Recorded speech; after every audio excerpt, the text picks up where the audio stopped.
아, 예, 알겠습니다. 자, 선생님, 당황스러운 질문을 드려서 좀 죄송하고요. 근데 네.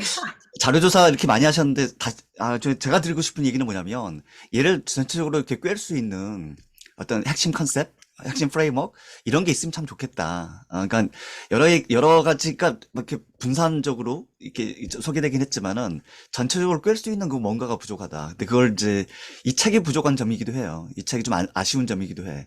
제가 이 책을 선택한 것은 사실은 되게 단순해요. 박정우 대표님이 스트레스 이 연구회를 하시는데 관련된 분들이 이번 스터디에 많이 오셨어요. 근데 그동안 이제, 어, 스터디 연구에서 주로 했던 방식들은 제가 얘기를 들어보니까 주로 의학적 관점? 그러니까 뭐 아까 얘기한 콜티솔이나 이런 신체적 반응들, 그런 관련해서 뭐 서로 이렇게 교류하고 연구를 되게 많이 하셨더라고요. 근데 이왕 이제 이제 조직 심리학자를 만났으니 일터에서 했던 잡 스트레스가 어떻게 연구되고 있고 어떤 방식으로 정의되고 있고 뭐 이런 것들을 좀 알려주면 좋겠다 싶은 생각이 들어서 음, 관련된 책 중에서는 그래도 이 번아웃 관련된 책 중에서는 아주 고전적인 책들이 있긴 하지만 최근에 책에 이제 이 제니퍼 모스가 쓴 이 책이 좀 그것도 잘 다룬 것 같아서 또 여러 연구를 잘 소개한 것 같아서 그래서 이제 이 책을 선택하게 된 거죠. 자, 그런데 이 책의 아쉬운 점은 뭐냐면 사실은 그 심리학자들이 기본적으로 갖고 있는 프레임워크에서 상당 부분 좀 벗어나 있어요. 그러니까 이 사람은 일종의 저널리스트로 뭐 연구자이기도 하지만은 저널리스트에 좀 더 강한 사람이기 때문에 다양한 연구들을 쭉 살펴보고 그것을 이렇게 소개하는 건 되게 잘해요. 단편적으로. 그러니까 마치 멜컨 글래드웰 같은 그런 스타일인 거지. 그러니까 하지만 그것을 꿰을 수 있는 핵심 컨셉을 좀 가지고 프레임워크를 가지고 접근했느냐. 그 점은 좀 아쉬워요. 그러니까 가장 아쉬운 점 중에 하나는 뭐냐면 번아웃을 연구하는 데 있어서 그 유럽의 학자들이 있고 크게 보면 이런 미국의 학자들이 있는데 주로 미국 학자들의 인용을 하고 미국 학자들에 관련된 관점들만 쭉 가져와서 이렇게 정리하다 보니까 프레임이 약해요. 근데 이게 사실은 미국적 어떤 그 학문적 정통, 학문적 약점이기도 해.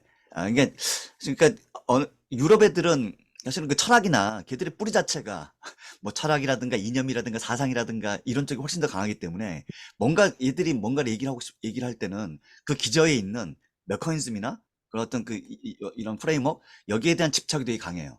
그래서 똑같은 번아웃 연구를 하더라도요. 어, 뭐 여기서 이제 샤펠리로 소개된 사실 샤우펠리인데 발음은 책에서는 샤펠리로 소개돼 있죠. 여하튼 샤우펠리나 뭐 베커나 뭐 드메로티 뭐 이런 사람들이 연구한 자료들이 있어요. 근데 그 연구들은 여기서는 샤우펠리라고 돼 있던 샤펠리라고 써 있던 그 샤우펠리 연구 외에는 다른 그 위대한 번아웃 연구가들의 얘기들이 다 빠져 있어. 하지만 음, 그 메슬렉이나 라이터나 잭슨 같은 이런 그 미국 내에서 번아웃 연구가들의 얘기들은 무수하게 또 많아요. 심지어는 자기 남편 얘기를 더 많이 넣어. 짐 모스 얘기. 뭐 이런 얘기들을 막 끌어다 막 쓰는데 실제로 그것을 다 이게 포괄할 수 있는 그런 프레임워크에 관련된 얘기들은 존재하지 않아요. 그게 좀 아쉬운 거지. 자, 번아웃의 3요인이 있죠. 첫 번째가 이모셔널 이그조스천이라고 하는 감정적 소진이에요. 두 번째가 디퍼스널리제이션 혹은 시니시즘이라고 불리우는 탈인격화 혹은 냉소주의예요. 세 번째가 이게 에피커시 얘기하죠. 에피커시나 퍼포먼스예요. 그러니까 디미니스드 감소된 에피커시 또 감소된 퍼포먼스 이게 이제 그 세 가지 요인이거든요. 그걸 세 요인이 다 있어야지 번아웃이다라고 주장하신 분이 프로이덴버거라는 분이에요.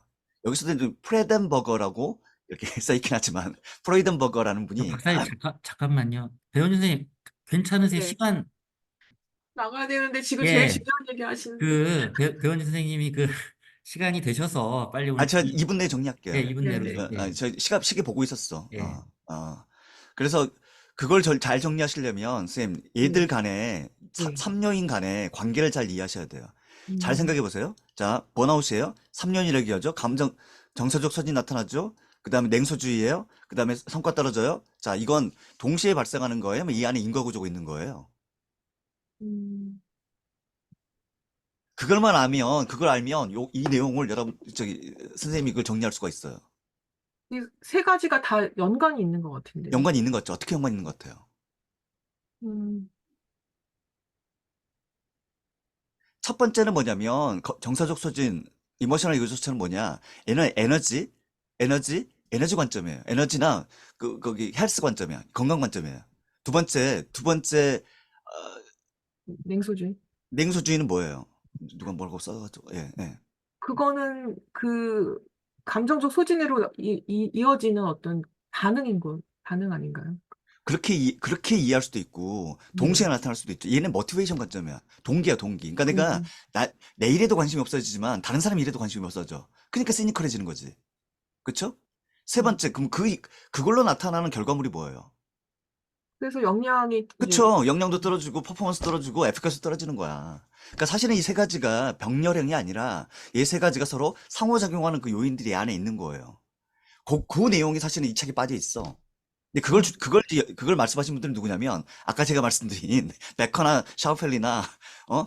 드메로티 이런 사람들은 그 관점에서 이걸 접근을 했단 말이에요. 그러니까 그 프레임워크, 그러니까 이 책에 그걸 이제 Job Demands Resource 모델이라고 하는데, JDR 모델이라고 하는데, 걔를 가지고, JDR 모델을 가지고, 이걸 재해석을 하잖아. 그러면 이게 어렵지가 않아요. 다 정리가 돼.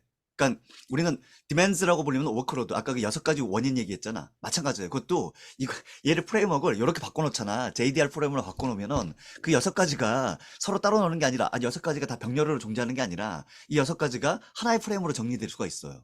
음, 그럼 그 6가지가 프레임이 정리가 되면 우리가 뭘 어떻게 건드렸을 때 어떻게 다른 메커니즘을 통해서 어떻게 퍼포먼스에 영향을 미치고 모티베이션에 영향을 미치고 에너지에 영향을 미치는지 그걸 우리가 정리가 가능하거든. 그 어떤 하나의 모델이 있으면. 그 모델이 없으니까 선생님은 여러 가지 연구들을 쭉 소개를 했지만은 얘를 일목요연하게 또 한마디로 어떤 주장을 하고 있는지를 정리하기 쉽지 않은 거예요. 이 책의 약점이기도 해. 네, 선생님도 발표할 때 그 말씀 하셨지만. 그래서 그걸 보완하는 게 되게 중요하다. 그래야지 이렇게 많은 고생을 하셨는데, 그걸 이제 선생님 소화하시고 또 말씀하시거나, 혹은 스스로 이제 자기한테 쓰실 때도 마찬가지지만은, 그게 필요하다. 이게 제가 드리고 싶은 얘기 여기까지예요. 네. 또 감사합니다. 네, 자, 우리 일단은 고생하신 우리 배원진 선생님 오늘 북토크 잘 하시라고 잘 보내드리도록 하겠습니다. 네, 감사합니다. 수고하셨습니다. 네. 자, 일단은 뭐 앞단에 일부 통찰은 뭐 다 된 걸로 얘기하고요. 이제 좀 혹시 관련 내용에 있어서 질문이나 피드백 뭐 하실 만한 내용들 이야기를 해 주셨으면 좋겠습니다. 좀 궁금한 거나. 네, 박정우 네, 님. 네, 아, 님. 네네. 저는 뭐 딴 것보다는 딴 거야 뭐 제가 할 수 있는 게 별로 없으니까. 근데 이게 처음에 그 발표하실 때 그 이제 번아웃은 질병이 아니거든요, 일단.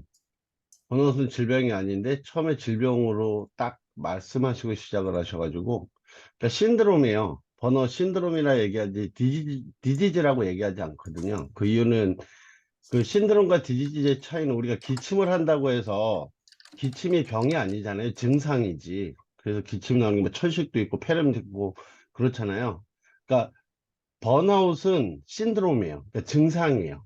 그런 그 감정적 동기도 떨어지고 그런 감정적 소진, 정서적 소진 이렇게 나타나는 증상이에요. 왜 증상이냐면 이게 감정적 소진이 온다고 해서 반드시 번아웃은 아니기 때문이에요.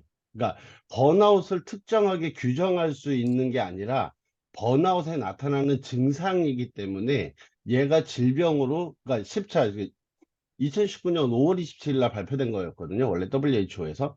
그렇게 발표가 됐고 11차 개정안에서도 마찬가지로 질병에 등재되지 못했어요. 그 이유는 이게 있다고 번아웃은 아니기 때문이거든요. 그래서 이제 저는 이제 그것만 하나 말씀드리고 싶어서 예. 질병에 등재되고 아니고에 따라 뭐 실익이 있나요? 아, 이게 있어요. 만약에 번아웃이 질병이에요. 음. 그런데 그거를 어떤 진단법을 통해서 이야기를 하잖아요. 그러면 우리나라에서는 의료법에 저촉이 돼요. 이 아, 질병인데 우리가 진단해서 번아웃입니다 하는 순간 의료법에 저촉이 돼요. 되게 중요한 거네요. 그 비슷한 이슈들은 많아요. 그 번아웃뿐만 아니라 감정 노동도 마찬가지예요. 감정 노동을 노동자라고 얘기할 때 감동 노동자는 법으로 보호를 받을 수 있어요. 근데 그게 내가 뭐 리더가 감정 노동 많이 한다. 리더의 감정 노동이 얼마나 심한 줄 아냐. 리더가 그럼 감정 노동자냐? 그렇진 않거든. 딱 정해져 있어. 콜센터 직원들이라든가 또 직접 페이스 투 페이스로 이렇게 영업하시는 분들 뭐 그분들로 딱 한정돼 있단 말이에요. 매장에서 이렇게 하시는 이렇게 한정돼 있기 때문에 만약에 내가 그걸로 예를 들어서 뭐 이렇게 산재나 이런 걸 신청을 할 때 감정노동 때문에 내가 뭐 이렇게 저기 어디 그 정신과 진료를 받아서 이렇게 문제가 생겼어요라고 하는데 리더는 거기에 산재를 못 받아요. 하지만 콜센터 직원들 받을 수 있는 거지. 근데 사실 내가 신드롬하고 디지즈의 차이는 그건 제가 갖고 있는 기준하고 좀 달라서 제가 아는 신드롬은 뭐냐면 여러 컴플렉스야. 그러니까 하나가 아니라 여러 가지가 복합적으로 나타날 때 그걸 신드롬이라고 부르고 디지즈는 딱 특정할 수 있는 거야. 얘가 딱 이거거든. 스페시픽하게. 그걸 저는 디지즈라고 알고 있는데 박종 대표님하고 뭐가 맞는지는 잘 모르겠어요. 그동안 제가 알고 있었던 건 저는 그렇게 일단 알고 있고 신드롬은 그러면 질병이 아니기 때문에 등재가 안 되냐? 꼭 그것도 아니에요. 신드롬도 제가 알기로는 신드롬도 질병으로 그러니까 질병적 차원에서 그러니까 아까 말씀하신 아까 의학적 법적 이 바운더리 내에서 다뤄질 수 있는 걸로 저는 알고 있는데 신드롬도 그게 네, 아니라고 맞아요. 하시니까 맞아요. 예, 다뤄질 수 있는데, 그러니까 제가 얘기할 때는 그게 뭐냐면, 그러니까 개념은 좀 알고 가자는 거예요. 이게, 그러니까 그래서 제가 알고 그, 있는 개념이 이런데 그게 개념이 맞는지 틀린지는 나중에 톡방에서 이렇게 좀 정리하도록 하죠. 여튼 예. 그건 그렇고 여튼 제가 여기서 이 책에서 제가 장점과 아쉬운 점을 좀 말씀드렸잖아요. 장점은 관련된 여러 연구들을 좋은 연구도 많이 소개했다. 하지만은 프레임이 약하다. 그럼 이 프레임을 어떻게 만드는 것이 좀 더 이 책에 있는 장점들을 좀 잘 살릴 수 있는 방법일까? 그걸 좀 함께 좀 생각해 보시면 좋겠어요. 사실 서윤 선생님이 그걸 제가 이제 늘 이렇게 그 책을 읽을 때 맥락을 강조하다 보니까 서윤 선생님 자료를 보니까 이제 이런 맥락에 쓴 것 같아요라고 이제 그 맥락을 좀 정리해 주셨는데 사실 그 맥락도 그러니까 이 책이 갖고 있는 그 여러 연구들을 다시 한번 뭔가 재배치를 한다면 어떻게 재배치해서 좀 뭔가 우리가 이해하기 쉽게 가져갈 수 있을까를 좀 생각해 보면 어떤 방식이면 좋을지 여러분들 갖고 있는 생각이 좀 있으세요? 근데 제목이 일장이 통찰이잖아. 일부가 통찰이잖아. 그것도 좀 이상하지 않아요? 이게 뭐가 통찰이야? 2부 전략이나 3부 리더십에 대해서는 어느 정도 우리가 납득이 되는데 왜 일부가 통찰인 거예요?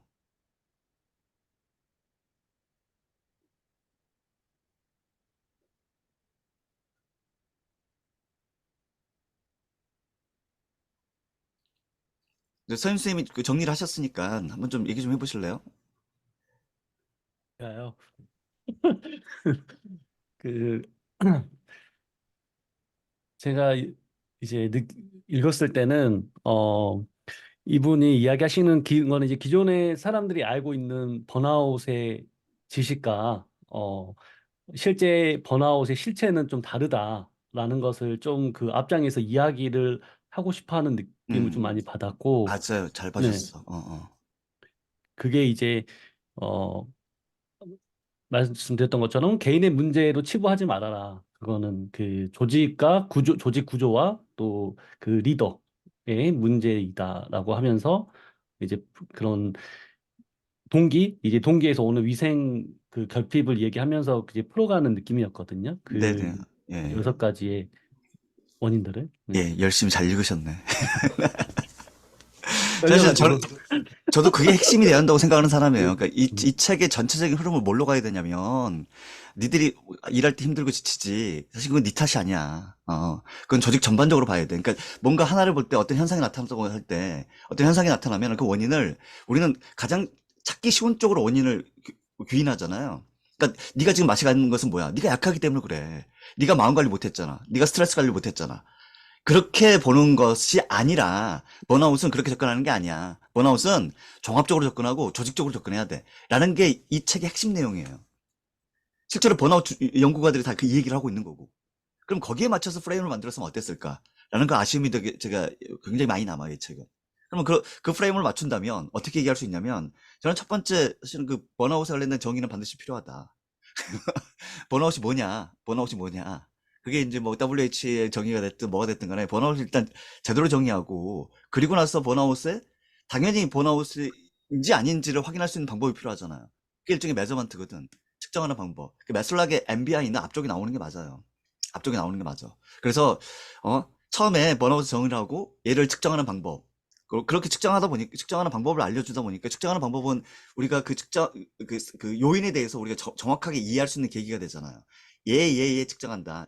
그러니까 이 이모셔널 에그저션, 시니시즘, 그다음에 리듀스드 퍼포먼스라는 걸 측정한다라고 한다면 그 측정한 것을 가지고 다시 이제 어디로 와요? 다시 사람하고 조직으로 와야지.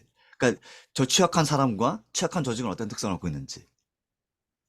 그리고 그 취약한 사람과 취약한 조직들이 어떻게 해야지, 어떻게 번아웃을 예방해야지, 이런 어떤 전략들을 쓰면 좋은지라고 내가 만약에 이걸 다시 한번 본질적, 그러니까 이 사람이 주장하고 하자는 또 번아웃 연구가들이 핵심 주장인 이건 개인 탓이 아니다.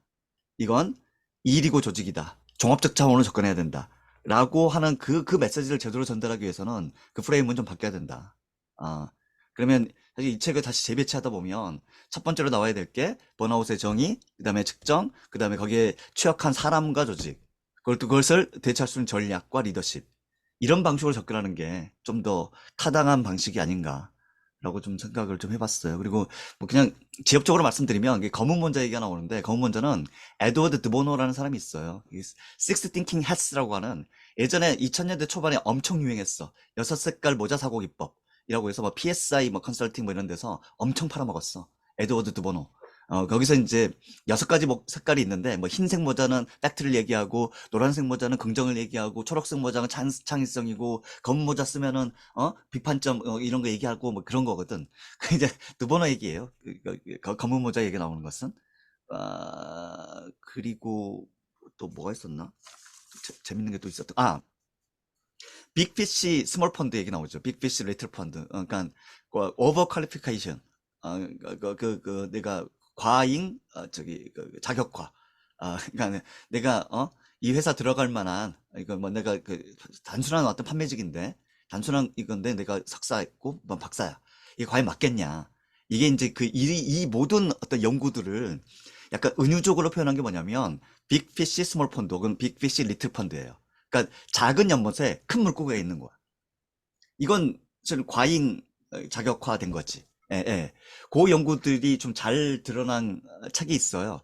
그 책이 이제 말콤 글래들의 다윗과 골리앗이라는 책이 있어. 다윗과 골리앗에서는 지금 여기서 얘기하는 것과 정반대되는 얘기를 해요. 그러니까 우리가 보통 용꼬리 혹은 뱀 대가리 뭐 이런 얘기 하잖아요. 예, 예, 예. 용꼬리가 되지 말고 뱀 대가리가 되라. 혹은 뱀 대가리가 되지 말고 용꼬리가 되라. 이런 얘기 하잖아. 그러니까 그 다윗과 골리앗이라는 책에서는 어떻게 나오냐면 빅피쉬 스몰 펀드가 되라. 빅피쉬 리틀 펀드가 되라고 얘기해요. 그러니까 지금 얘기하는 반대인 거지. 네가 만약에 학교를 가잖아? 그러면 학교에서 네가 실력이 안 되는데 하버드를 가, MIT를 가. 근데 거기서 뭐야? 꼴이겠지. 너 거기서 용꼴이 되는 거야. 그랬더니 걔들이 어때? 걔들이 에피커시가 떨어져. 효능감이 떨어져. 학교생활 제대로 못해. 졸업도 못해. 그럼 네 인생 망가져. 근데 네가 만약에 그것보다 단계가 조금 낮은 단계에 있는 대학을 갔다고 생각을 해봐. 거기서 뭐가 돼? 대가리가 될 거 아니야. 그랬더니 어때, 애들은? 효능감이 높아져. 학교 생활 되게 즐거워해. 그리고 나중에 취업할 때 훨씬 더 좋은 직장 들어가고 인생을 더 행복하게 살아. 야, 봐라. 너 뭐 하는 게 좋아? 야, 용꼴이 되는 거 바보야. 뱀 대가리 돼야지. 라고 하는 게 나이과 골리앗에 나오는 내용이에요. 지금 이것과 전혀 반대되는 얘기지. 지금 여기서는 뭐라고 해요? 야, 네가 아니 퀄리파이 돼 있으면 야 거기 맞게끔 들어가야지. 이런 얘기 하잖아. 여기선 전혀 반대된 얘기 하잖아요. 요거 여러분들 어떻게 해석하실래? 그 작은 연못 큰 물고기도 있고 큰 연못 작은 물고기도 있는 거예요. 그 우리 속담에서는 그것을 그 용꼬리, 그 뱃머리 이렇게 얘기하는 거고 어차피 똑같은 얘기야. 그러니까 어떤 상황에서는 전혀 반대되는 얘기가 맞다고 얘기하잖아. 지금 이거 반대되는 주장이거든. 자, 여러분들 해석은 뭐예요? 여기에 해당되는 사람이 있고 예. 그렇지 않은 사람이 있다는 거 아닐까요? 정말 아쉬운 답변이네.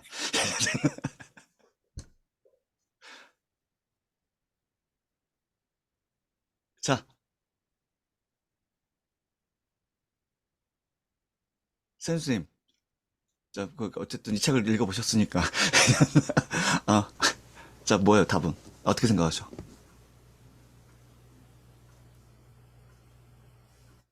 지금 아무 생각이 없습니다. 아니, 뭐, 좀 생각 좀 해봐요, 자. 저런 거 아닌가요? 예.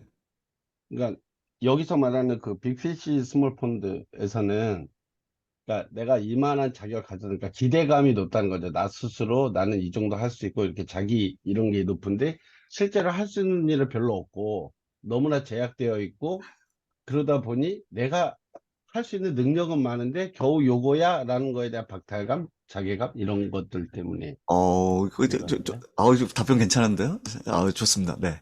또 다른 분들.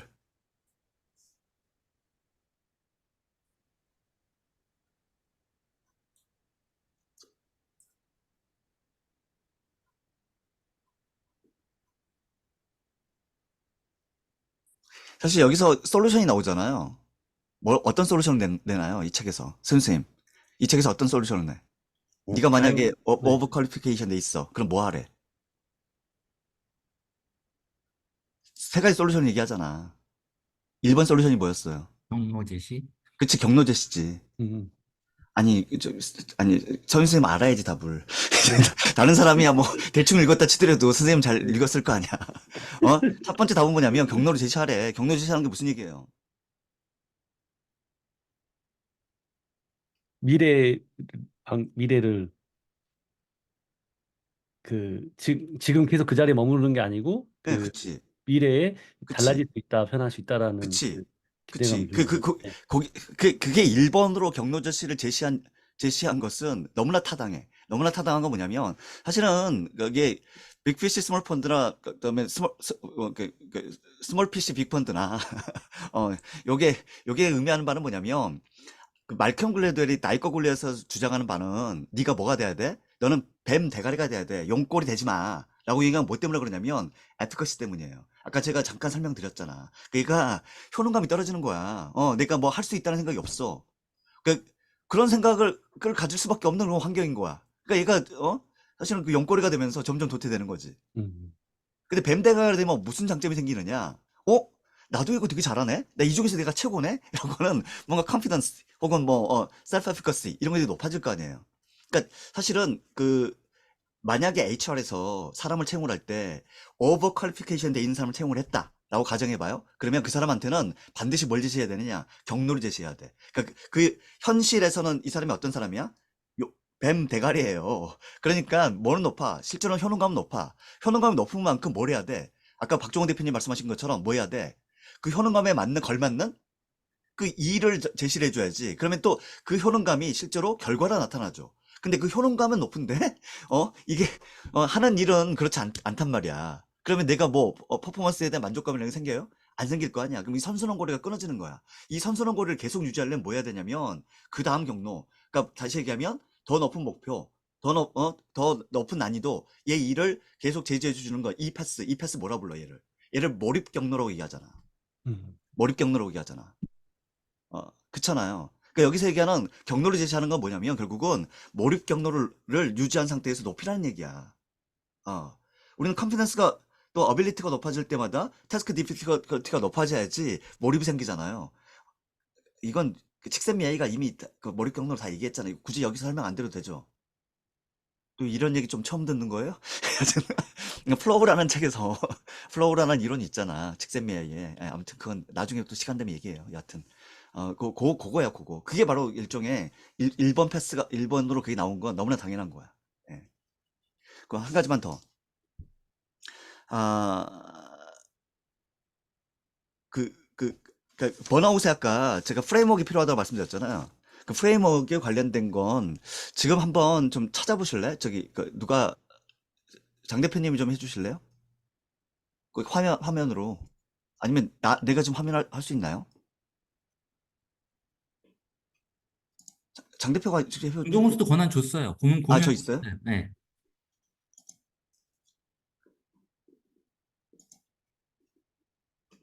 제가 보세요. 제가 몇 개 좀 보여드리려고. 왜냐면 프레임워크 중에 되게 좋은 프레임워크 있는데 이 책에는 그게 소개되지 않았어. 이게 너무 아쉬워. 너무 안타까워요. 잠깐만요. 2번이네. 화면 2번. 아, 제 혹시 구글 스칼라 화면 보이세요? 보여요. 보이십니까? 네. 구글 창도 보이시죠? 지금 제가 안 보여요.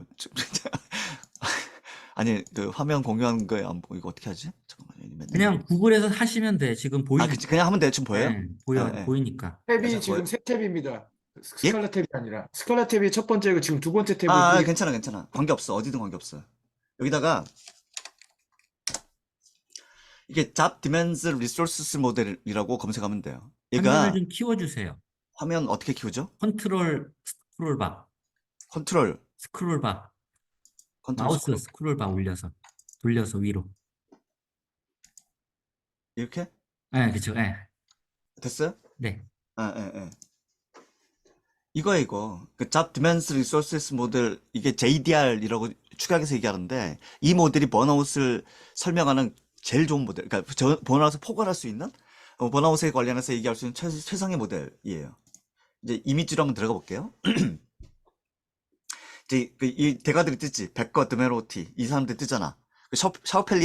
샤오펠리, 백거, 드메로티. 이 3인방이에요. 이 3인방이, 이 유럽에서 번아웃 최고의 연구가들. 이 사람들이 또 뭘 연구하냐면, 워크 인게이지먼트라고 하는 직무열이 전문가이기도 해. 직무열이. 그러니까 이분들은, 우리가 반드시 알아야 될 사람들이에요. 반드시 알아야 돼. 자, 여기 보면, 보세요. JDR 모델 있죠. JDR 모델이 어떤 거냐? 우리가 아까 워크로드가 잡 디맨즈예요. 이게 우리가 워크로드가 많아져? 워크로드가 많아. 혹시 이거 화살 손 모양 보여요? 왔다 갔다 하는 거? 됐습니다. 그래요. 그러면 이런 거.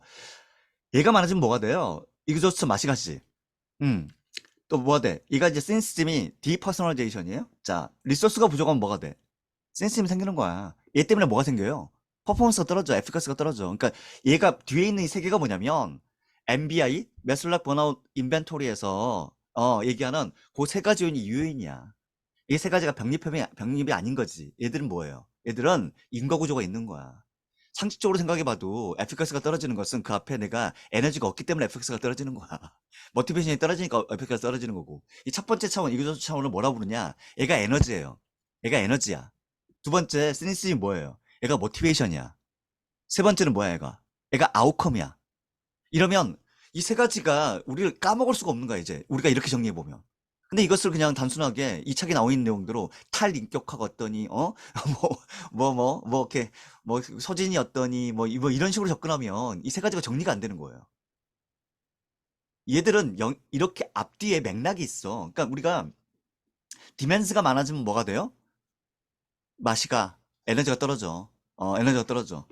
리소스가 부족하면 뭐가 돼? 동기가 떨어져. 그래서 이 에너지와 동기가 부족하면 무슨 일이 벌어져? 신체적 헬스, 이게 떨어지면 퍼포먼스 떨어지는 거지. 요렇게 보시는 게 이게 정답이야. 그러면 아까 그 6가지 원인이 있다라고 하는 것도 마찬가지죠. 6가지 중에서 워크로 6가지만 있는 게 아니야. 사실 원인은 되게 많아요. 근데 그 6가지를 압축한 것은 그것은 이제 산업 연구에서 뭘 했기 때문에 다중회귀 분석을 해서 증분 설명량이 있는 것을 순서대로 꼽은 거예요. 근데 그 외에도 다른 연구를 통해서 얼마든지 발견될 수도 있는 거지. 아무튼 그건 딱 정해져 있는 게 아니야. 6가지는.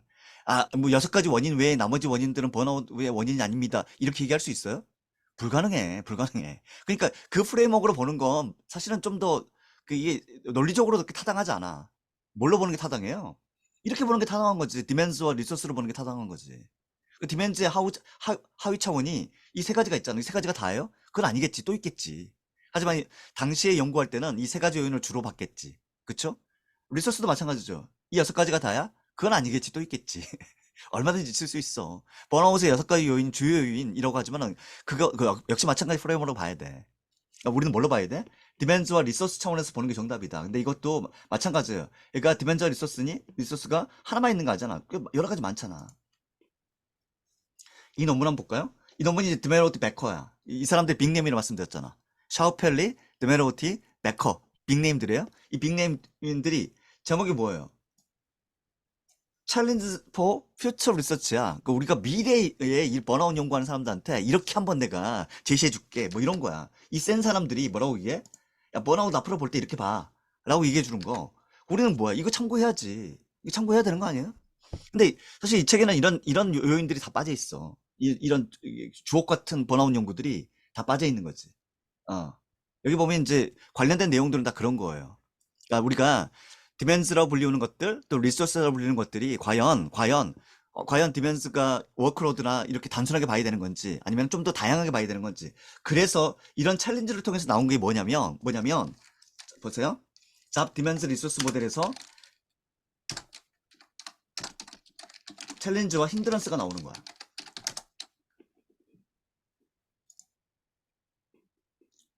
자, 아까 이게 보이시죠? 아까 이거 봤던 거잖아? 디맨즈가 있잖아? 잡 디맨즈가 사실은 워크로드라고 얘기했잖아. 근데 사실은 그렇지 않아요. 워크로드가 모든 사람이 뭐 워크로드가 많다고 해서 다 맛이 가느냐, 다, 번아웃이 걸리냐. 물론 그 경향은 높아지긴 하지만 그렇지도 않아. 왜? 디맨즈가 높아짐에도 불구하고 그게 좀, 이 번아웃으로 가는 영향이 좀 낮은 사람들이 있어. 그것은 사람의 특성이다. 이렇게 볼 수도 있지만은 그렇지 않아요. 그 뭐냐면 그 잡의 특성인 거야. 그러니까 잡의 워크로드가 많아지는데 그 워크로드가 힌드런스한 워크로드야. 그게 어떤 워크로드라고요? 그러니까 워크로드가 힌드런스야, 디맨스가. 이거 디맨스 팩터에 첫 번째 뭐가 있어? 힌드런스 팩터가 있잖아. 그러니까 이 워크로드는 많아져. 디맨스가 많아져. 근데 그게 뭐야? 그게 힌드런스야. 그럼 맛이 가기 쉬워. 근데 그게 뭐야? 그게 챌린지야. 그게 도전적인 업무란 말이야. 그럼 뭐예요? 그러면 물론 번아웃 가기도 쉬워. 하지만은 번아웃으로 가는 그 세기가 완전 줄어들어. 또 근데 챌린지가 생기면 또 뭐가 생겨요? 놀랍게도 거기에서 워킹 인게이지먼트라고 하는 긍정적 요인이 또 생겨. 그러니까 긍정 요인이 번아웃이란 부정 요인을 뭐 해줘? 막아줘, 버퍼링 시켜줘. 그러니까 지금 이 책에서 나온 내용들은 워크로드 일 줄여야 됩니다. 또 아까 변 선생님 발표할 때도 일의 양이 얼마나 사람들한테 스트레스 또 이런 신체적으로 부정적 영향을 미치는지 이것만 얘기했잖아. 근데 사실 우리나라 현실을 보세요. 아까 뭐 정부 시책도 얘기했지만은 우리나라 현실을 봐. 워크로드 줄일 수 있어? 불가능해. 워크로드를 내 맘대로 조정을 해? 인플로이들이 불가능해. 그러면 진짜 좋은 답을 찾아야 돼. 솔루션을 줘야 돼. 그 솔루션을 어디서 찾을 수 있어요? 이런 연구에서 우린 솔루션을 찾을 수 있단 말이야.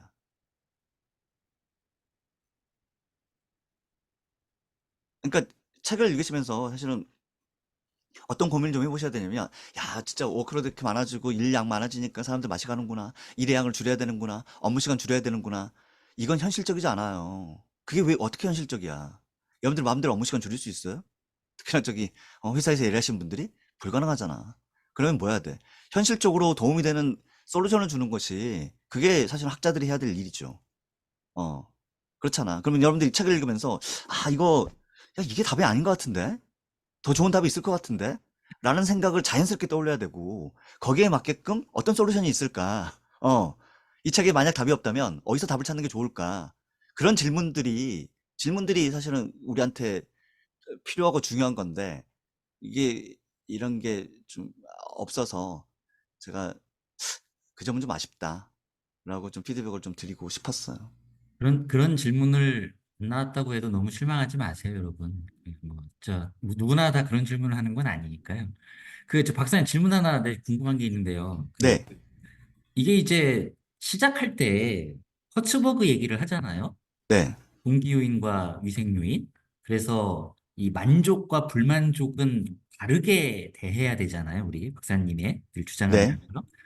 그러면 사실은 저는 어떤 식으로 이해를 했냐면, 이제 우리가 위생 요인이 있고 동기 요인이 있는데, 번아웃은 위생 요인이기 때문에 불만족의 영역으로 다뤄야 되고, 만족의 영역은 동기 요인이기 때문에 뭐 인게이지먼트 영역으로 구별해서 다뤄야 되고 맥락을 잡는 게 맞나요? 이 책은 그렇게 주장하죠. 그러니까 뒤에 보면은 사실은 처음에 사실은 직무열이라고 불리우는 건 어떻게 나온 개념이냐면, 그건 이제 그 칸이라는 학자가 있어요. 버스턴 대학에.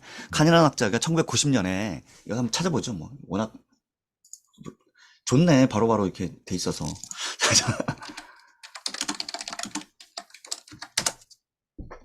1990년. 이거네. 바로 나오네. 이거. 봅시다. 퍼스널 인게이지먼트라고 표현하지만 인게이지먼트, 디스엔게이지먼트, 애드워크라고 돼 있지만은 이게 이제 나중에는 워크 인게이지먼트, 지금은 이제 인플로이 인게이지먼트, 뭐 다양하게 이제 그 인게이지먼트라는 용어를 쓰게 됐어요. 이게 내용은 어떤 거냐면 이거야. 사실은 번아웃은 아까 세 가지 차원이 있었잖아요. 아까 제가 말씀드렸다시피 모든 사람이 일이 양이 많아질 때마다 새 차원을 보이는 게 아니야. 어떤 사람들은 그 일의 양이 많아지는데 실제로는 그 반대되는 경향을 보여. 그러니까 정서적으로 소진되는 게 아니라 오히려 에너지가 넘쳐. 그 비거예요. VIGOR이야? 비거야? 두 번째. 뭐, 냉소주의가 팽배한 게 아니라 센시즘이 나오는 게 아니라, 이게 데디케이션, 헌신을 해. 세 번째. 뭔가 좀, 에피커시가 떨어지는 게 아니라 몰두를 해. absorption이라고는 ABSORP, TION. 이 세 가지 차원이 보이더라는 거야. 어떤 사람들은, 똑같이 워크로드가 늘어났는데, 비거, 데디케이션, absorption으로 가. 즉, 이걸 우리 뭐라 불러? 그걸. 야, 우리가 이거 번아웃에 그 3년이 나오고 전혀 반대되는 걸 모습을 보이는 거, 그걸 우리 인게이지먼트로 하자. 인게이지먼트로 하자. 라는 게 칸이 주장이었어. 이게 바로 워커 인게이지먼트의 시작이에요. 그러니까 워크 인게이지먼트 시작은 뭐에 대한 반대급부의 연구냐면, 번아웃의 반대급부 연구야. 번아웃의 진짜 전혀 반대되는 걸 그걸 보면서 나타난 게 이게 워크 인게이지먼트예요. 시작은 그래. 근데 그 워크 인게이지먼트를 좀 대중화시키고 좀 더 이걸 발달시킨 사람들이 누구냐? 아까 제가 얘기한 베커, 샤펠리, 드메로우티 이런 사람들이야. 아까 그 번아웃 연구가이기도 하지만 인게이지먼트 연구가라고 말씀드렸잖아요. 그래서 인게이지먼트로서 그 번아웃 척도는 MBI를 제일 많이 써요. 메슬락 번아웃 인벤토리를. 그러면 인게이지먼트, 워크 인게이지먼트 척도도 제일 많이 쓰는 게 있겠지. 그게 누구야? 아까 그 사람들이 만든 거예요. 베커가 만든. 예. 그 척도를 제일 많이 써. 음. 자, 여기까지 잘 따라왔죠? 자, 처음에는 뭐였어? 번아웃에 반대되는 거. 그러니까 이게 양극단에 있는 거, 요렇게 나왔단 말이야. 근데 역시 마찬가지예요. 계속 연구를 해보면 그게 반대가 명확하게 이게 상반된 거냐? 아니면은 동시에 번아웃도 나타나고, 인게이지먼트도 나타나고, 그러니까 지금 아까 허츠버그 얘기한 것처럼, 허츠버그의 투팩터 티어리처럼, 야, 위생 요인을 줄여줬더니 동기가 생기느냐? 무슨 소리야? 위생 요인은 동기와 관련 없거든. 그럼 동기 요인을 잘 못 건드리면 문제가 아니야. 우리는 만족과 불만족은 사실은 양극단의 척도가 아니거든. 얘 따로따로 있거든. 이라는 게 헐스버그의 주장이었잖아요. 그쵸? 이게 마찬가지 관점이야. 번아웃하고 인게이지먼트가 번아웃이 없어지면 그러면 이게 양극단의 개념이라면 번아웃이 없어지면 인게이지먼트가 높아지고 인게이지먼트가 줄어지면 번아웃 될 가능성이 높아지고 요렇게 시소 관계가 돼야 되잖아. 근데 처음에 연구는 번아웃에 반대되는 개념으로 인게이지먼트 얘기했지만 나중에 가만히 들여다보니까 그렇지 않더라는 거야. 얘들은 뭐예요? 투 팩터가 따로 놀아. 그러니까 번아웃도 있으면서 인게이지먼트가 동시에 존재할 수 있어요. 실제로도 그래. 실제로도 그래. 그러니까 사실 우리가 이런 책이나 논문을 볼 때 뭐 하나에 꽂혀 있으면 또 이게 막 정답이라고 생각하게 되면 나머지를 좀 보지 않는 경향이 좀 있어요. 그래서 우리가 그 전체적으로 이 책이 계속 주장하는 게 뭐냐면 종합적으로 봐야 된다. 뭐 전체적으로 봐야 된다. 이 주장을 계속하고 있잖아. 마찬가지 맥락에서 번아웃과 워크 인게이지먼트를 종합적으로 보는 게 저는 이게 정답이라고 생각해요. 그럼 이걸 종합적으로 본다는 건 결국은 뭐냐면 이 종합적으로 엮을 수 있는 하나의 프레임이 필요해. 그 프레임은 아까 제가 말씀 JDR이 최고예요. JDR의 그 디맨즈를 챌린지와 힌드런스로 나눠보고 리소스 차원을 좀 더 그 조직의 상황에 맞게 업에 맞게 그렇게 리소스 중에서도 센 놈이 어떤 것들이 있는지 어떤 업에 따라서는 그 리소스가 뭐 이렇게 리더의 서포트가 좋은 리소스가 될 거고 어떤 업은 코칭이 좋은 리소스가 될 수도 있고 어떤 업에 따라서는 또 어떤 사람에 따라서는 좀 다른 리소스가 존재할 수 있잖아요. 그건 상황에 따라 좀 달리 봐야 된다. 하지만은 기본적인 틀은 가져가야 된다. 그러니까 정리하면 우리가 이런 책들을 볼 때 하나의 좋은 틀을 갖고 있으면은 해석이 되게 쉬워진다. 또 그걸 적용도 되게 쉬워진다. 그래서 좋은 틀을 가지고 접근할 필요가 있다라는 얘기를 다시 한번 좀